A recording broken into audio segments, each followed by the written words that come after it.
a deadlift would be very, very useful, or jumping activities would be very, very useful with a symmetrical stance, because this is where I need the highest force production.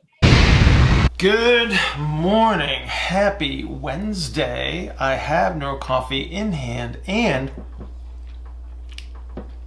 it is perfect. All right. Well, it is Wednesday, and that means that tomorrow morning is the Coffee and Coaches Conference Call, Thursday, 6 a.m. Please join us. These calls have been great. We're getting a bunch of regulars showing up, so the questions are getting deeper and deeper and deeper, more situational as to how we're applying the model. So these have been really, really good. So please join us for that. I've asked you folks, we got the split squat practical up last night, so please check that out. I am digging through the applications for the Intensive 12. Definitely not my favorite thing to do. I want everybody to be able to come, but unfortunately, we got to keep it small. Otherwise, it would be the intensive, right? So hang in there. I already got a couple of people already pulled out that I'm going to be inviting. So be on the lookout for that. I'm hoping to get that done this week. All right, today's Q&A is with Nick. Nick is a cricket bowler, so we're breaking down throwing mechanics. So even if you don't play cricket, you're going to see a lot of things that are very similar to most of the other throwing sports, where we're breaking down phases of propulsion. We're actually looking at a couple of things that may affect your velocity in regards to throwing. So if you work with throwers on any level, whether you're a sport coach or whether you're on the strength and conditioning side, I think you'll find this interesting. So enjoy that. Make sure you go to the YouTube channel and subscribe so you can get all of the videos. And it's searchable, obviously, so you can look for things very specifically. Have a great Wednesday. I will see you all tomorrow morning, 6 a.m. on the Coffee and Coaches Conference Call. Have a great day. We are recording and the timer has started. What is your question, Nick? Yeah, so my question is, could you please explain the mechanics of the foot and the hip from the penultimate stride into the final step during cricket bowling? Okay, so you're talking about, so are you right-handed? Yeah. Okay, so you're talking about your left foot? Yeah. Okay. From my right foot onto my left foot. Correct. While we take that turn. Yeah. Yeah. So you take your, I don't know what you call it in cricket. We call it crow hop in baseball. You take your right foot, your last right foot step, and then you lead into the left foot. Okay. So as your right foot lands and it's turned outward, okay. Yeah. So you're going to move through propulsion on that right side. Okay. It's just going to look a little bit different. So you're going to get that the inside edge of the right foot is going to make contact with the ground, but the inside edge of your right heel is not going to be very heavy. So you're going to be almost like a max propulsion on the right foot as you're stepping into the left side. Okay. So, because I live in the United States, we talk about baseball a lot more so than cricket, but they're very similar in a lot of the elements, because we have to have these positions of propulsion to allow us to put the force into the ball. So when you land on your right foot, your heel contact is going to be either non-existent or very, very light, very much like a sprinter lands on the ground when they're at top speed. Okay. So you're going to push off of that right foot into the lead foot. Now the lead foot is going to land in an early propulsive position. So let me get my foot here, boss. Yeah, sure. All right. So this is a right foot, but we're going to say it's your left foot. Okay. Yeah. All right. So as you come down and you're going to hit that heel rocker position, you're going to land in that early propulsive position. So your tibia is going to be an external rotation, and that's your first metatarsal head. So when that sucker hits the ground, that's where you're going to start to superimpose internal rotation on top of the external rotation position, because that's what this is. This early propulsive position is external rotation, and you land here. Okay. And then as your tibia starts to translate over, this is where you're going to start to really superimpose a lot of internal rotation. So this is your high force into the ground as you move over that foot. Here's the really cool thing, and you can see this on really slow motion. Can't think of his name. There's a oh shoot, I wish I could remember his name. I would sound so intelligent right now. Brett Lee? Maybe. Is he blonde? Yeah, he's. Okay. Yeah. So if you watch him in slow motion, he's got this beautiful, beautiful representation of this as he's throwing. You can see, and there's a video of him coming from the front that I would suggest you look at. And what you're going to see is you're going to see this foot kind of land on the outside edge, and then he's going to hit this middle, the metatarsal rather aggressively, and then you'll see the tibia translate over. But the cool thing about this is you're going to see this huge wave go up through his body. So and literally, it looks like a wave. Right, that you'll see go up from his foot, through his leg, through his torso, and through his rib cage into the arm. And this is the wave that comes up from the ground. So this is actually the force coming up from the ground that goes through your body in a split second, and then he translates that into the ball. And so what you're seeing is this maximum propulsion wave that comes up from the ground. So as soon as I apply that first pressure, first metatarsal, the wave starts. And then as you translate over it, it gets magnified and it's huge. It's this big, huge wave. And you'll see the curve through the spine, and it'll translate up into the shoulder, into the arm, and then into the ball. But what you've got to do, you've got to make sure that you capture that. That's true. So that's the big toe side of your foot. That's the first metatarsal into the ground. There's also going to be, so one of the differences between cricket and baseball, you'll see some baseball pitchers that will bend their lead knee. Cricket bowlers tend to keep their lead knee straight, much like a javelin thrower. Right. Okay. Yeah. And so that also creates a downward force into the ground through the knee. And so again, this is what magnifies that internal rotation into the ground. So I have to have a tremendous amount of downforce to create this wave of internal rotation that goes up into the extremity. Yeah. Right now, we are always superimposing this internal rotation on top of this external rotation position. So as this wave of internal rotation goes up through the body, what you'll also see right behind it is an expansion that follows. So when you're landing in this early propulsive position, what we've done is we've created a delay strategy on the lead foot to allow the throwing side, so your throwing arm, to translate ahead of that lead foot. And so that's what that ER wave is the delay that comes right behind the high force.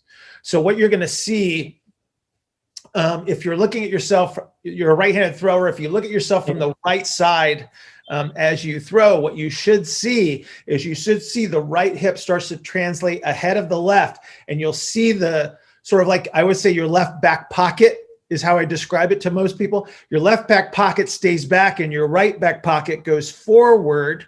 And then you'll see it go up into the lower back, so to the lumbar spine. You'll see that delay strategy on that side as well, as the right side is translating forward.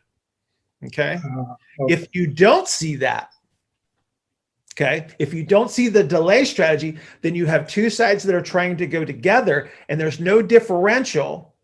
And if there's no differential between the two sides, you have a reduction in throwing velocity. Because what happens is, instead, you have a longer distance to travel. If I take both sides of the pelvis and I try to turn the whole pelvis as a unit, I have to go around the left lower extremity instead of straight through the left lower extremity. So I want as straight a line towards the direction that I'm throwing under all circumstances to maximize velocity. So what it's going to look like in the pelvis, when I plant my left foot and I capture that early propulsive strategy, the sacrum is going to be moving backwards. Okay, it's going to be moving backwards on the ilium. That's what creates this expansion on this left side. The right side is going through that. Okay, that's where my velocity is going to be. I have to slow this side down to let this side go forward. If both sides are trying to go forward at the same time, that's no longer a straight line. Longer part. Big, long curve, right? Yeah. What I want is plant here and then straight through. Yeah. You see the difference? Yeah, right. So the lead ilium, right? Do you want that to land in late propulsion? So it's coming forward. So for it to translate forward, I have to create the delay here. So this is my right foot landing. I'm going to be here as I step forward, but my foot's not on the ground yet. When my foot hits the ground, I have to have a quick turn. The sacrum has to turn towards the lead leg. So I have to turn this way, right, to create the delay on this side.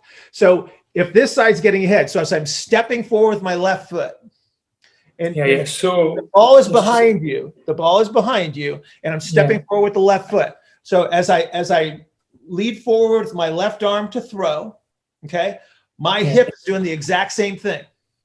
So I'm reaching forward, hip goes forward. As I land and I pull this arm back, the sacrum's turning towards that side. So they're both doing the same thing at the same time. So my upper rib cage and my pelvis are both facing the same direction at the same time as I turn.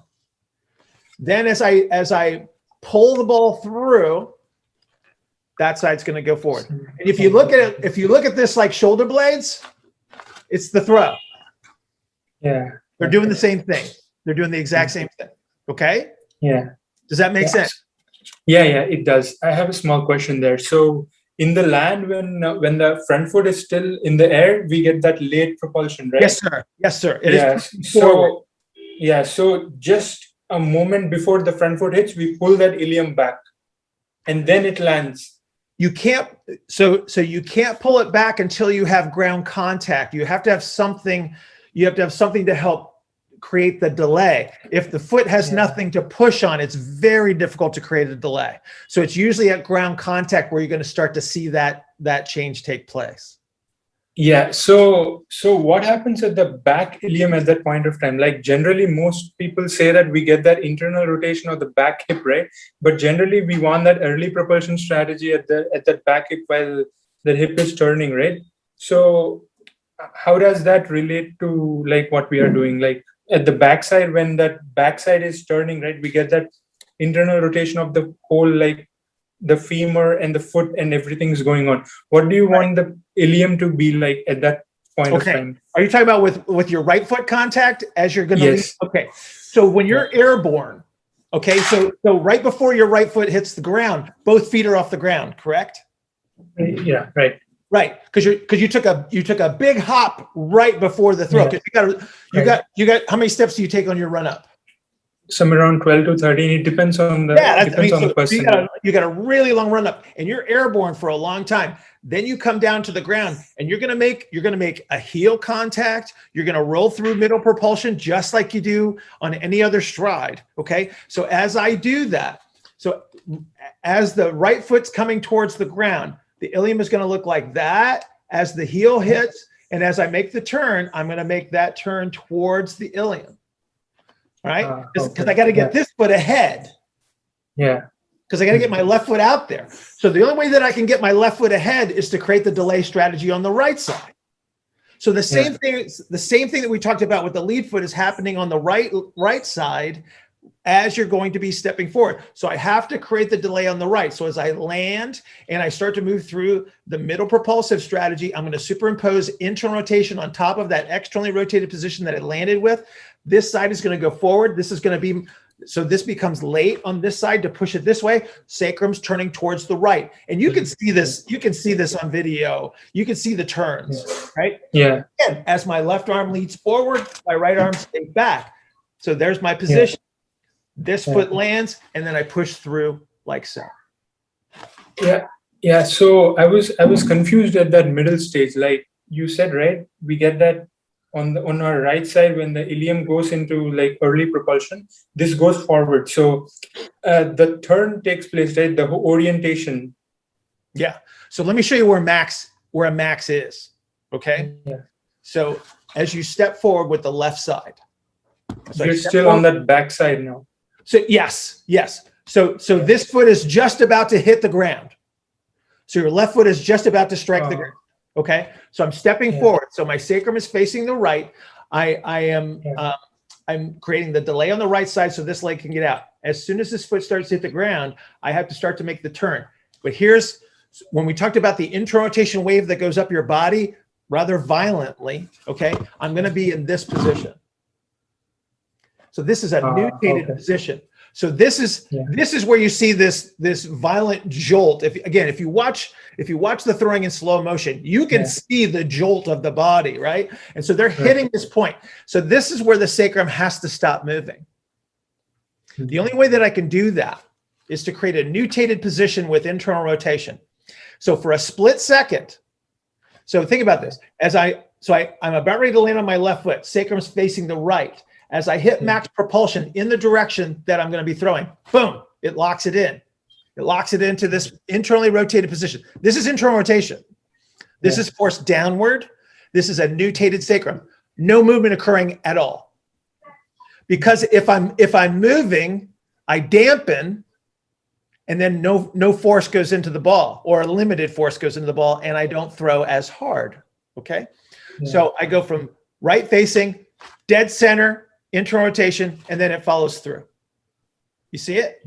So you have to be, so for you to be an effective bowler, you're going to have to be able to hit all three positions. This is how you figure out what to do from an exercise standpoint, because if you break your throw down, you can see where your limitation is. So if my limitation is at max propulsion, so if I'm soft or I dampen through that middle phase, I know I need to do exercises that hold me in this position, high force production, very symmetrical in regards to the exercises. So this would be a situation where a deadlift would be very, very useful, or jumping activities would be very, very useful with a symmetrical stance, because this is where I need the highest force production. Okay. If I need to create the delay to allow the throwing arm to come through, then I just got to select activities that are turning the sacrum to the left in this early propulsive strategy. So now I'm using a split stance with my front foot on a ramp to create this delay representation on the left side. So again, what you have to understand though is you have to understand what your throwing mechanics represent, where the limitation may be, and then you select your exercises appropriately. Does that help you? Yeah, right. Yeah, it does. So one more question right there in between. Okay, so I gotta go to another call. You shouldn't lose that inside heel contact while that sacrum goes into early propulsion, right? You should not. You can't. If you lose the medial heel contact in that circumstance, you're going to roll to the external rotation, and the pelvis is not going to be able to create the internal rotation. So the pelvis won't be able to come back around towards that lead leg. Okay. It's going to roll this way, and then you're going to have to create a compensatory strategy. So you're going to go up. Okay. And it's going to roll to the outside. So again, now you're talking about taking a long way around. You won't be able to go through because you won't You won't be able to superimpose internal rotation on top of the external rotation. You're using a compensatory strategy to create an orientation of a turn, not a turn. Right. Okay. Yeah. So one more last question before you go on. Yeah, very quick. So during that phase, right, when the back foot is right on, like when it's here, when that back. It's in late. When the back, no, just before that, when it's in early propulsion, like just before the front foot hits down. Understood. I know where we're at. You want that front foot to supinate again, like it becomes like this, right? Do you want the front foot to supinate again, or so you're talking about that position of max propulsion on that side, okay? Yeah. Where the forefoot looks like it's pronated, but the heel's off the ground. So that is the highest force production on the right side. So yes, you are correct that is the appropriate position, because again, it's like I compare it to the way that a sprinter hits the ground when they're at top speed, because their heel really doesn't touch the ground, but the foot has to make contact into the ground in internal rotation, has to has a representation. Max propulsion is when the forefoot is on the ground in its pronated position, but the heel is breaking from the ground. So there's a twist through the foot. You're absolutely right. Yeah. Okay. So again, you have to have that representation. I hate to do it, but I really need to go to the next call. Okay. If you have any questions, just let me know. Yeah, sure.